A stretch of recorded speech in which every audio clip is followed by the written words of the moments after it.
Hello everybody, welcome to the night time of the Masai Mara, and we have a fairly disturbing scene to share with you here. We've arrived probably, difficult to tell, maybe 20 minutes or so after this pride of lions has chased a wildebeest of the migration into this muddy water. The wildebeest is not dead, it's covered in mud, and a sight that I didn't think I'd ever see. Lion actually trying to kill it in the mud. They're both exhausted, they're both tired, and I think the wildebeest, well, is almost certainly done for, especially as it's being used as a sort of island there.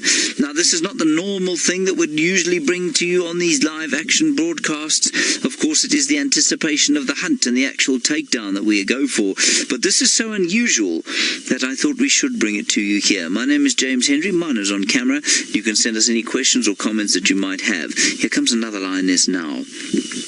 And we'll just see what transpires here for the next few minutes. If it continues as it is with just the one lioness sort of riding on top of the wilde, then we might just let things sort of play out in the darkness without us.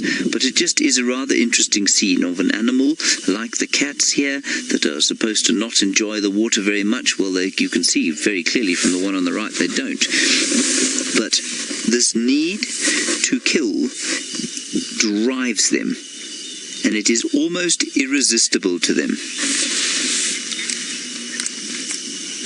Now, Roshni, you're saying, is that a wildebeest? Yes, it is a wildebeest. I'm afraid it's not a very happy wildebeest. In fact, if I was to guess, I would say it was probably the most deeply unhappy wildebeest in all the Masai Mara.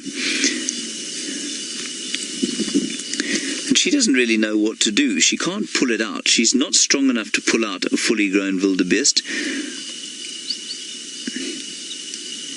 And so she's just kind of having a go at his spine, just above the shoulder. I actually saw a wildebeest the other day with an injury there. It looked like a big bite mark out of that area. Now she's trying to go and see if she can't get to the muzzle.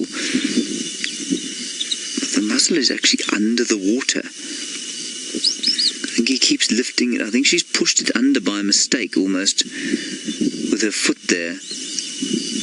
Surely that wildebeest can't be long for this world. So he's trying to get his head out now so that he can breathe.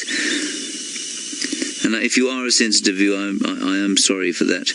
This is a distressing thing to see, but it is very interesting from a biological point of view. It's very interesting from a lion behavior point of view to see how these lions, despite the amazing choice they have. Yeah, she's going. Oh, no, that's some birds flying over. They've got huge choice of wildebeest that they could go after. There are herds all sides of this waterhole, and yet they're now totally focused on this one. Now, if you have been watching us, you'll know that Jamie, for example, watched the other day a pride take out 7 and not eat one of them. And so why they should be so intent and focused on this one wildebeest in this pan, I really couldn't say. And I must say our experiences out here during this migration season have taught us all sorts of things and left far more questions unanswered than it has questions answered. We don't know half of what drives these creatures, half of what makes them do what they do, and half of what sort of creates all of these fascinating situations that we find. So we found lions like that. He looks relatively well fed, but not sort of amazingly hungry. They will kill and then not eat. And then sometimes you'll find very, very full animals trying to feed despite how fat they are. Michelle, you're wondering if they chased it in there. I don't know. I think you'll probably find that they did. I don't think they found it in here. I suspect he tried to take refuge in here thinking they wouldn't go in after him. Now, that's a rather difficult scene to watch because, of course, she's now wrestling his head round. She's got her claws stuck into the front of his face. And that's what's creating the, it must be dreadfully painful for him. Or her.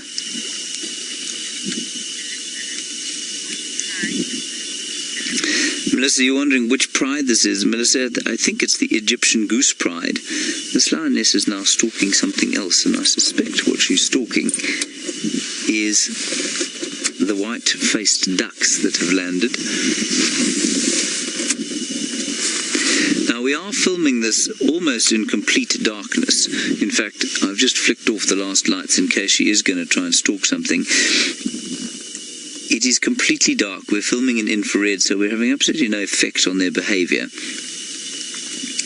Not that in this situation lions often do, look, two more, often do sort of tolerate any disturbance to their behavior. They're so confident, that our presence seldom makes any difference. They are stalking something. That male stalking her, of course. She's not particularly interested in his advances. And I think that they're stalking the white-faced whistling ducks. There they are. I'm not sure what a lion is doing, stalking a white-faced whistling duck, unless on Sunday evenings they prefer a little bit of duck l'orange or Peking duck, perhaps. She's definitely going round to have a look. That's quite interesting. This is what she does.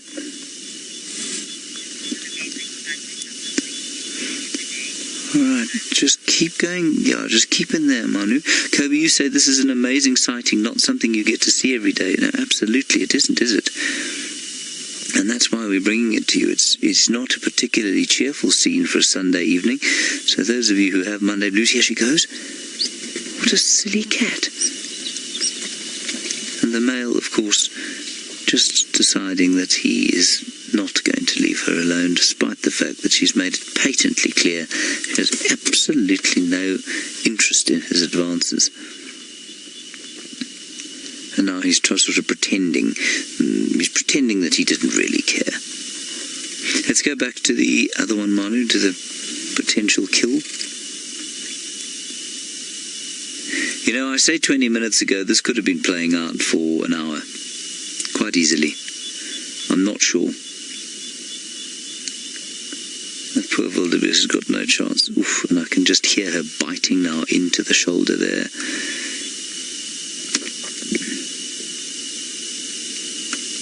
She's got him very well held, and also, of course, the mud is going to make it extremely difficult. I suspect, I'll tell you what I think is going to happen here. I think that she's probably going to lose interest and move away. Laura, you say with this lioness, eat the wildebeest in the mud if she can get either access to its flesh or actually kill it. Because remember, she'll happily eat it alive. Laura, I think that they're going to leave this thing. I don't think that they're going to stay with it. I'm pretty sure that they're going to leave it alone at some stage. What's going on here? Oh, more stalking of white-faced whistling ducks. She didn't get one, did she? No. So I think it will die there. I don't think that they will feed on it. I think for them to drag it out will be too much effort, and I think by tomorrow another herd of them will come down to try and have a drink, and will probably end up being attacked by these lions. Quickly go back. Now there's another carcass there. Look at that. Another adult. Stone dead. And they're not even feeding. It really is fascinating. The ducks are having a bit of a playtime here, sort of.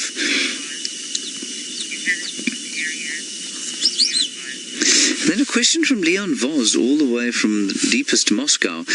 Leon, you want to know if this is a swamp? No, it's not a swamp. It's a hole in the ground. I mean, I call it a water hole. I'm being quite polite. It's a borrow pit. So it's an area that they take sand out of to use for various things to maintain the roads of the reserve. And it obviously then holds water. Let's go back to the wildebeest in the water there.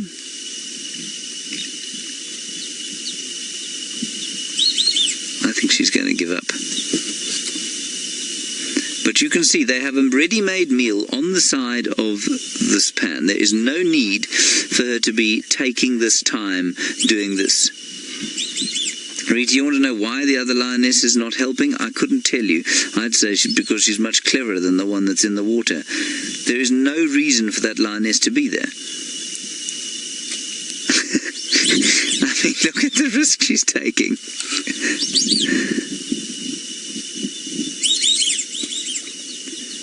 What a silly cat. And they've got another meal waiting for them outside. There is no point to this. Anyway, there seems to be no point to much of the killing that happens out here. Now, as I said, on Friday we had a TV show, at least Saturday we had a TV show, and I said during that time that after Jamie had witnessed all of those, and Jamie, for those of you who don't know, is a highly esteemed colleague of mine, she had watched 7 wildebeest being killed and then left and not eaten. And I said, we know that up to 60% of the animals that die during the migration, or we think die and are left uneaten, we think they die of natural causes. I'm beginning to think that quite a few of them die as a result of lions and other predators killing them, but then just leaving them and not eating them.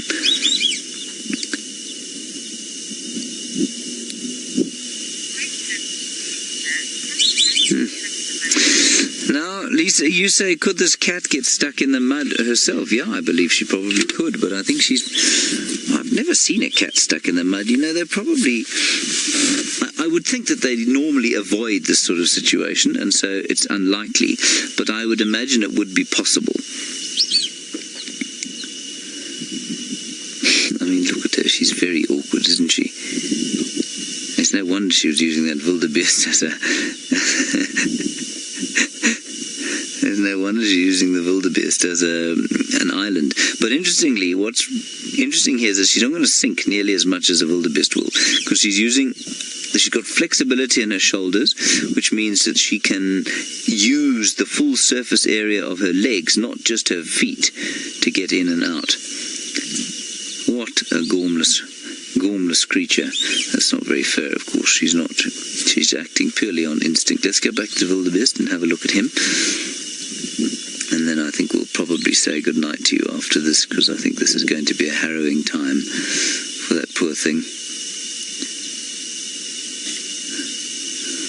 I think you'll find, I watched a buffalo kill once, and even though the lioness seemed to know at what point she'd done enough to kill it, and it was still alive, still breathing, and she let it go, and eventually it kind of stopped breathing on its own. And I wonder if that hasn't happened here. I wonder if this wildebeest is not really kind of sufficiently oxygen starved to the brain to not be able to get out of here. You can see those convulsive movements there, dreadful to watch.